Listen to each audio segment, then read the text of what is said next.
৭৭তম প্রজাতন্ত্র দিবসের শুভেচ্ছা সকলকে। আজকেও এমন 4 জন মা লক্ষ্মী আসছেন আমার সঙ্গে খেলতে, যাদের গল্প শুনে আপনারাও চমকে যাবেন, আনন্দ পাবেন। বিদ্যাসাগর মশাই বলেছিলেন, শিক্ষাই পারে মানুষের মনে আলো প্রজ্বলিত করতে। সেই আলো প্রজ্বলনের কাজ আমি 29 বছর ধরে করেছি। আমি সোমা কুণ্ডু, উত্তর 24 পরগনার বিরাটি থেকে এসেছি। প্রত্যেকটি মানুষকে খাবার তুলে দেওয়ার জন্য আমার আরেকটি সন্তান সেবা বিরাটি পরিবার স্বেচ্ছাসেবী সংগঠন আমি নিজের হাতে গড়ে তুলেছি। আমি নর্থ বেঙ্গলের দার্জিলিং ডিস্ট্রিক্টের শিলিগুড়ি থেকে এসেছি। আমাদের যে শিলিগুড়িবাসী বিভিন্ন ভাষায় বাজার সাজায়, যে যার যার সাইজ মতো পছন্দ মতো নিয়ে যায়।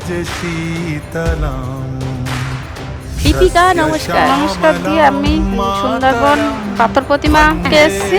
ও হ্যাঁ, আমি চাষবাস করি।